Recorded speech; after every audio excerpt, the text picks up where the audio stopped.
Now, if you don't know who's Optimus, he's a commentary YouTuber, and recently something scary happened to him. Let's get right into it.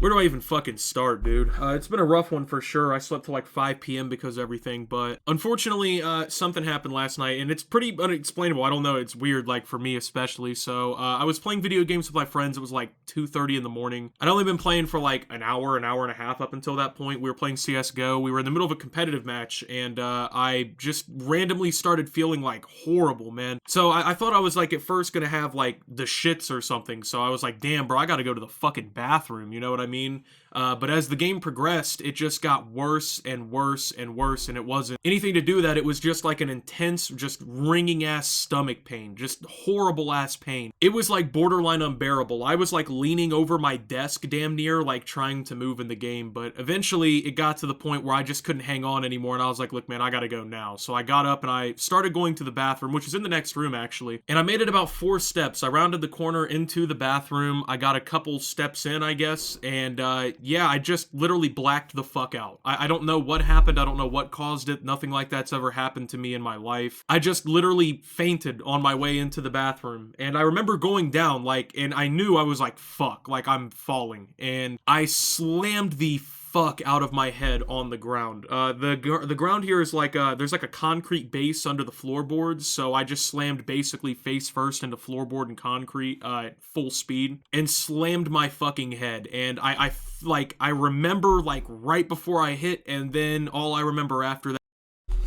You know, that's truly some scary stuff. Like, just imagine like playing late at night and then you just black out of nowhere. You'd have to question yourself, like, was I dreaming or was I like actually, like, did I actually pass out or something actually bad happening? You know what I mean?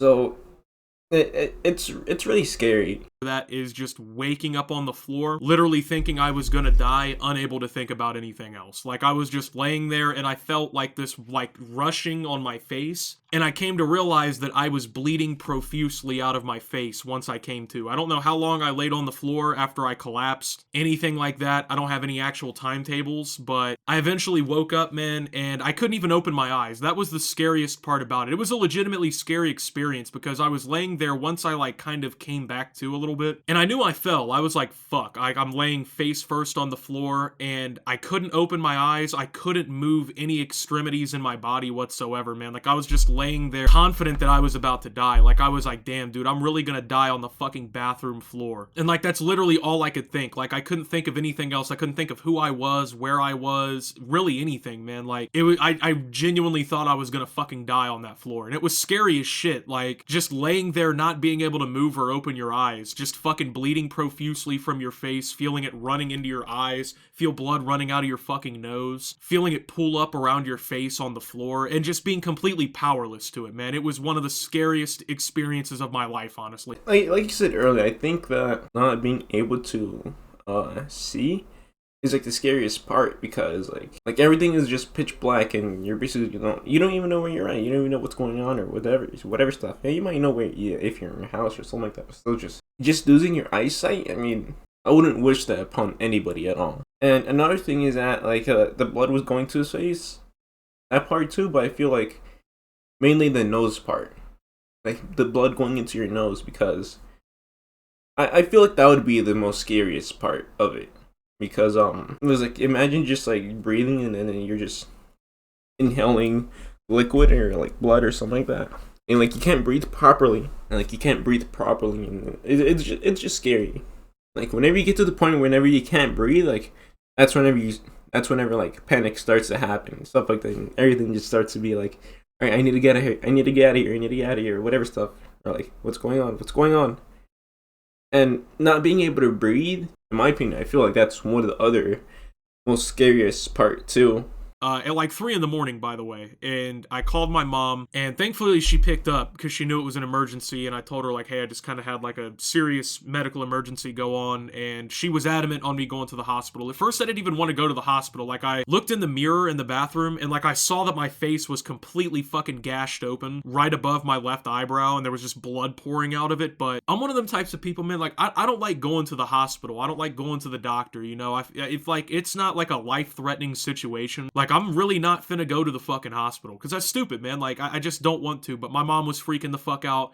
My sister woke up, she was freaking the fuck out. I was honestly freaking the fuck out, like, dude, I just hit the shit out of myself, so, like, I have to go now. And I went to the ER, and I sat there for a minute. They took me back, they put me in a trauma unit. They ran, like, fucking every test imaginable. There for a minute, they took me back, they put me in a trauma unit. They ran, like, fucking every test imaginable on me. I did an EKG, I did a CAT scan. They were, like, testing my extremities, they were testing my spinal cord, doing x-rays of my chest, drawing blood, just trying to figure out what the fuck actually happened. And that's what's actually most surprising and scary about all of it, is nothing came back. Now, go back whatever you said earlier about the part where he said, like, oh, I don't even want to go to the hospital.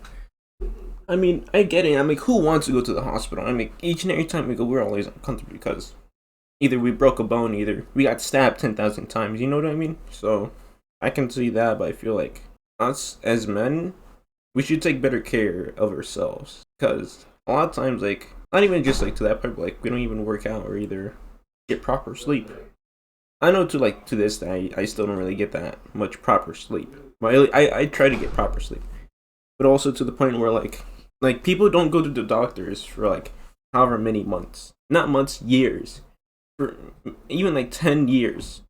Not even just 10 years, a whole bunch of years. You know what I mean? So I feel like a lot of times, us as men, we need to take better care of ourselves and go to the doctors every single, like, 6 months or a year. However it works for you guys. It's like a lot of times you just break something, it's like, oh, whatever. Or we just brush off something. But then that one thing that we brush off could lead to, like, even more severe things. You know what I mean? So, like, I don't know, say, like, you have a bump on your ball. You have a little bump on your balls, and it's gonna affect the way how you are. And later on in time, he's like, oh, it's just a pimple, something like that. A couple years go by, it starts to hurt, or months, years, however long it is, it starts to hurt. You go to the doctors. Oh, you have testicular cancer. I was like, wow, I never knew I had. You could have prevented that. You know what I mean? So I feel like we should just take better care of ourselves. You know what I mean? So just go to the doctors. I know it's gonna take time out of your day, but still, just it's better safe than sorry. Were even minutely different, I could have actually fucking died in the middle of a Counter-Strike competitive match in a fucking bathroom. That, I don't know, man. I don't know. It's not necessarily the way I wanted it written, me going out on my gravestone, but hey, look, man, all I can say is I'm grateful I don't have any permanent head damage. I'm grateful I don't have any permanent nerve or spinal damage. Hopefully this isn't a serious, instance that's causing these fainting episodes, or I should say this fainting episode, because who knows if it's going to happen again. Obviously, I really fucking hope it doesn't, but I am going to follow up with my doctor and figure that out, because if that happened once, it can happen again, and I might not be so lucky next time, you know what I mean? So I want to get that addressed and figure that out so I can, be in as best health as I can. That's been something I've been trying to focus on a lot over the last few months, is staying in good health, both mentally and physically, so I can be the best version of myself. I mean, it's a minor setback for sure, like it hurts a lot, and fucking honestly very scary, very terrifying experience, but I mean, it happens, and I'm grateful to be here. I'm grateful to be, still same old me, and not have anything hopefully too serious going on. But if I find out anything or have any more issues, I'll continue to update you guys on the situation. But I just wanted to get this out here because I did post a tweet about it on Twitter, and a lot of people were really supportive about, everything. My friends and family in private have been pouring through my phone, sending me messages and stuff, which makes me feel good, man. I'm really glad that you guys all support me through something like this, because I mean, shit, it just feels good to have people there, like, actually caring when something happens. And like whenever something like that happens, like, I'm pretty sure you are shook after that, and then you'll have, like, for some people they'll be like, just brush it off or whatever stuff, and they'll just go to the hospital and just come back. But for some other people, it could be more traumatizing, and I feel like for both ways, it should still be a sign saying that go to the doctors. You know what I mean? Like, go to the doctors, do whatever you need to do, and make sure like you're in good health and everything. Not just put something off for however many years and then until it leads to a big problem. And you're like, how could this have happened? It just popped up out of nowhere. It didn't pop up out of nowhere. You ignored it. You didn't take care of the problem. And like I said, I get it. Things here in America are expensive. Would you rather have more of an expensive aftermath or least expensive part earlier on in life. You know what I mean? I just also wanted to say that Optimus, if you're watching this, I hope you're okay and I hope you get better soon. And I really I like your videos. I really do. Anyways, I think I'll leave it at that. Optimus, hope you feel better.